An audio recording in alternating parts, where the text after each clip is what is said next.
આજે વિજયાદશમી એટલે કે અસત્ય પર સત્યનો વિજય અને વિજયાદશમીની દેશભરમાં ઉજવણી ધૂમધામથી થાય છે. ઉજવણીની વાત આવે ત્યારે ગુજરાતનું સુરત શહેર એવું છે કે તહેવાર હોય કે ખાવા પીવા માટે જાણીતું છે. દ્રશ્યો હું બતાવવાનો પ્રયાસ કરીશ કે આજના દિવસે સુરતના સુરતીઓ કરોડો રૂપિયાના ફાફડા અને જલેબી ખાતા હોય છે. ત્યારે સવારથી જ ફરસાણની દુકાનો પર લાઈન છે. આપણે પહેલાં ગ્રાહકો સાથે વાત કરવાનો પ્રયાસ કરીશું શું કહેવું છે, કારણ કે સવારથી જ લોકોની લાંબી લાઈનો જોવા મળી રહી છે. કેટલાક લોકો તો આખી રાત ગરબા ગાયા છે અને ગરબા ગાઈને પરિવાર સાથે પહોંચ્યા છે ફાફડા જલેબી ખાવા. આ ભાઈ જોઈ શકાય છે કે નવરાત્રિના ડ્રેસમાં જોવા મળી રહ્યા છે. શું નામ આપનું? ઋષિલભાઈ, ગરબા રમીને સીધા ફાફડા જલેબી ખાવા શોખ છે. ગરબાનો બી શોખ છે અને ખાવાનો બી શોખ છે. ને સુરતી છે તો ખાવાનો તો શોખ હોય. કેટલા વાગ્યાથી લાઈનમાં ઊભા છો? 6 વાગ્યાથી. બિલકુલ 6 વાગ્યાથી લાઈનમાં ઊભા છે. ગરબાના ડ્રેસમાં છે ઘણા બધા ભાઈઓ. બીજા બી એક ભાઈ છે એ બી ગરબાના ડ્રેસમાં જ જોવા મળ્યા છે. શું નામ આપનું? મારું જીમી નામ છે. જીમીભાઈ, ગરબા રમીને સીધા ફાફડા જલેબીની લાઈનમાં. હા. શું કહેશો આજે ફાફડા જલેબી ખાવા માટેનો દિવસ?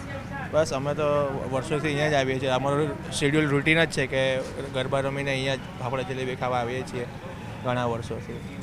બિલકુલ હું આગળના દ્રશ્યો બતાવવાનો પ્રયાસ કરીશ કે લાંબી લાઈનો છે, વૃદ્ધો ઊભા છે, મહિલાઓ ઊભી છે અને ઘણા બધા લોકો લાઈનોમાં વહેલી સવારથી ઊભા છે. દ્રશ્ય જ કહી જાય છે કે ફાફડા જલેબી સુરતીઓ આજના દિવસે કરોડો રૂપિયાના ખાતા હોય તેનું આ જીવતું ઉદાહરણ છે. અને એક ભાઈ ઊભા છે, આપણે સીધા એમની સાથે વાત કરીશું. શું નામ મોટા ભાઈ આપનું? વનરાજ. વનરાજભાઈ, ફાફડા જલેબી લેવા આવ્યા છે, શું કહેશો? દશેરાનો તહેવાર છે ને ફાફડા જલેબી ખાવા તો દરેક સુરતીઓનું મતલબ કે હોય જ છે. દર વર્ષે લોકો ખાય જ છે. સુરતીઓ તો ખાવા માટે જાણીતા છે. યસ એટલા માટે જ. ને અહીંયા પણ બહુ સારા મતલબ કે હેલ્ધી ટેસ્ટી ફાફડા મળે છે. એટલા માટે જ આપણે અહીંયા લાઈનો લાગી છે. તમે લાઈનો લાગી છે.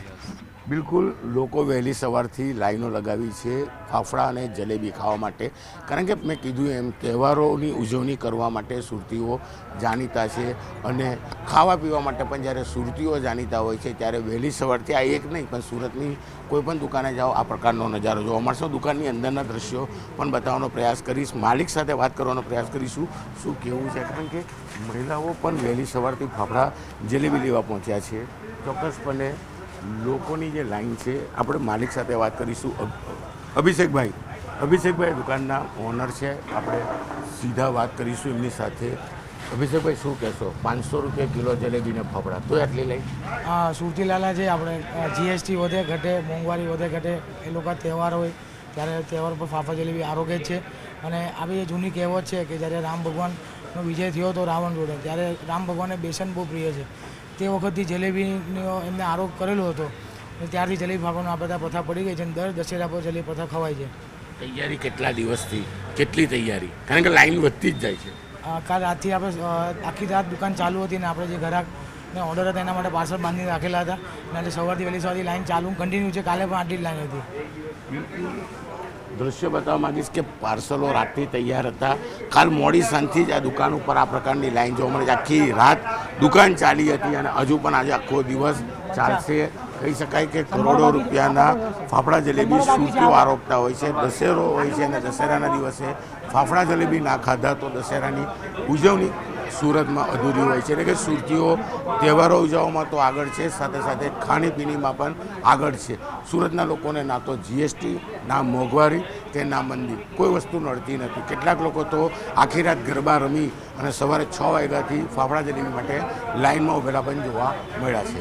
કેમેરામેન જીગર ગોલ સાથે કીર્તેશ પટેલ, ન્યૂઝ 18 ગુજરાતી, સુરત.